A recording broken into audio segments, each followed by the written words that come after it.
back to my channel. So I hope y'all watched the last video that I posted, because it was actually a video that I shot and edited for my travel channel, and I was like, let me post it on this channel too. So I hope y'all watched it and liked it. If you didn't, definitely go check it out. But we're gonna resume with this conversation about what little girls need from and what big girls need from their dads, because I think it's an important topic and I got a lot of feedback about it, and I feel like there's like more I need to say about it, because my relationship with my dad has impacted my entire life in some ways that people don't even understand. And if you're the type of person who feels like you were affected by somebody, but then somebody tries to like invalidate it because they don't get it, they're like, well, I was there, you didn't go through that. Just because somebody didn't experience it or doesn't understand doesn't mean that you didn't go through it and you're not dealing with it. So I'm just here to start off by saying that, because I've experienced that too, where it's like, that's not true, that didn't happen. And it's like, I literally went through this and I'm dealing from the results of it. So one big thing I want to talk about is the relationship that you have with your daughter is going to be the relationship that she has, not only with herself, but with the men that she pursues if she dates men. You know, if she gets older and pursues relationships with men, the relationship you have with your daughter is so important, because whatever dynamic it was, let's say something, y'all had a really bad dynamic and that something was missing in the connection, in the relationship, she's gonna like try to find that same thing or fix that, or could potentially try to fix that with men. So for me, my suggestion would be, like I said in the last video, to be very understanding. Some men naturally are. Others are dealing with their own trauma, and I feel like men don't get the opportunity to feel a lot of times, especially black men. I feel like in society they're told you have to be strong, you have to do this, you can't cry. Men don't really like hug each other and touch platonically, which is important. Touch is important, all of that. Like non-sexual, non-romantic intimacy between men is so important, and a lot of them don't get that. Some people don't have all their parents present, so it can be very difficult. So important that you are your daughter's best friend, and that you show her, like I said in the last video too, the first example of what it's like to be in the presence of a man. You know, if you are a very emotionally unavailable person and you often find yourself, you know, it's hard for you to connect with your daughter, especially when she gets into those teenage years, and you just pretty much want to blame her for everything, and instead of being her protector, you just start to resent her.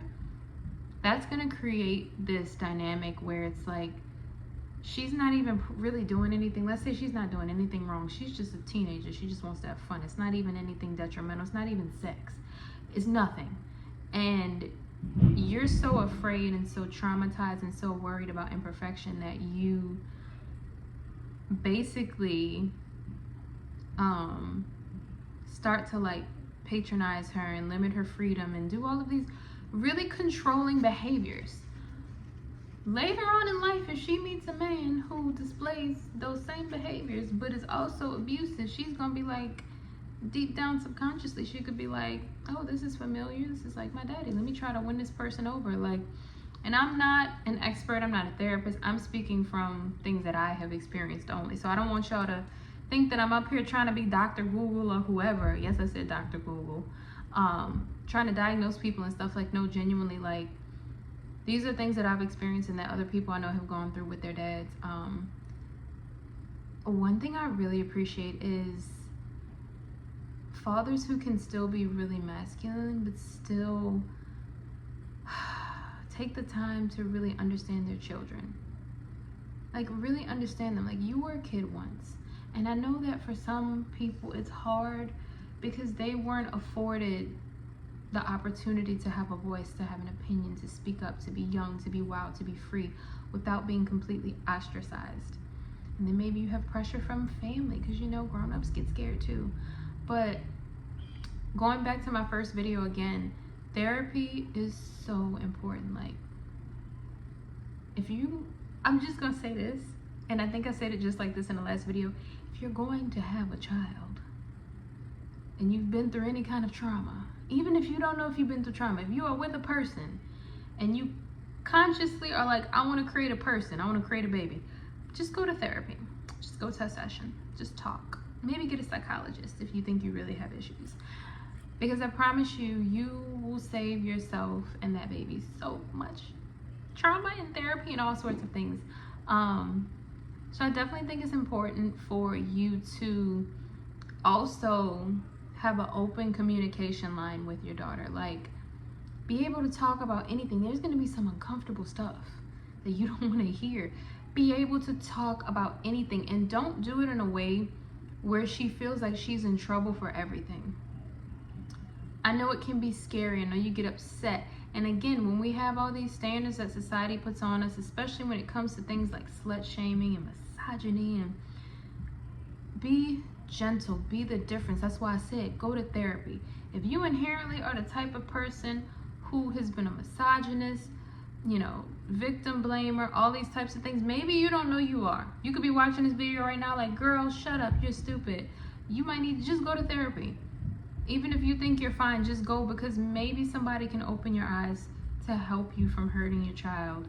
Some people are actively, you know, treating their daughters and their children in this way, and they don't even think about it. It's just like whatever. They don't even think about it. They don't maybe that dialogue isn't even open to where the kid can say, hey, you're traumatizing me. Like, maybe neither party realizes it, and it just is what it is. So I would definitely suggest like therapy of some sort. Is very important. I'm gonna just name this video, hey, go to therapy, because everybody needs to go to therapy. It helps, I promise. And then some of us need psychiatrists. Sometimes you need a therapist and a psychiatrist, and that becomes your besties, because we be needing it. It's a lot going on out here. What can you do to open the lines of communication with your daughter?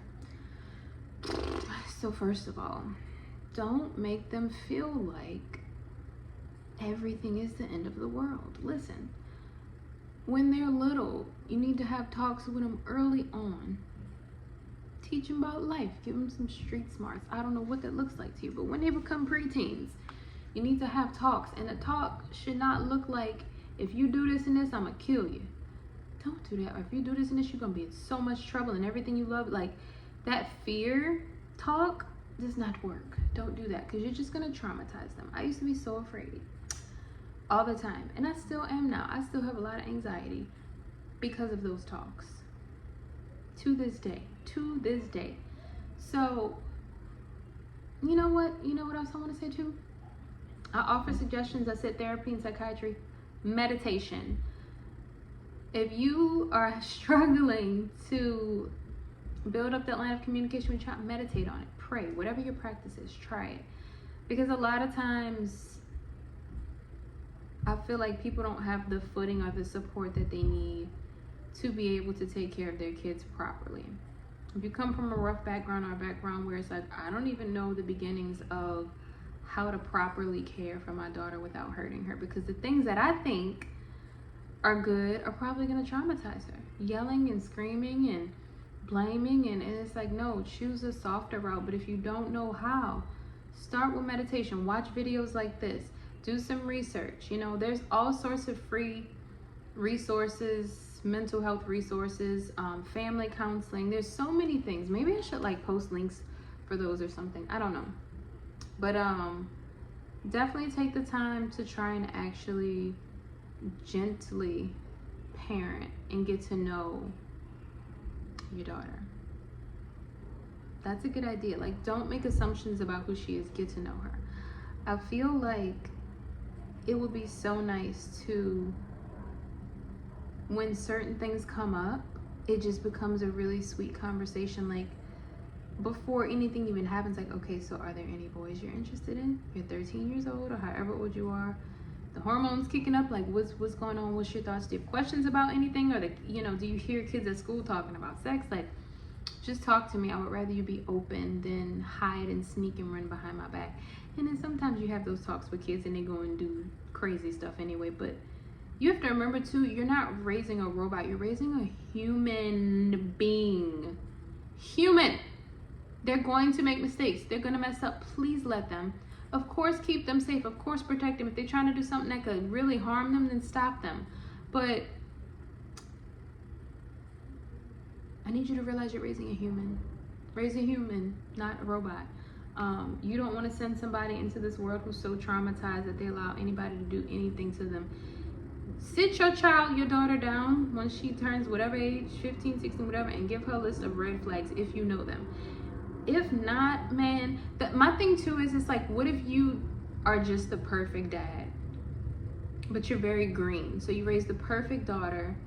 She's super sweet. You don't traumatize her, but she's so green that she just goes into the world and is just like ignoring all the red flags. What do you do then? If you feel like you're that green dad who's had a perfect life, I feel like you almost have to do research, like I don't even know, field study or some shit.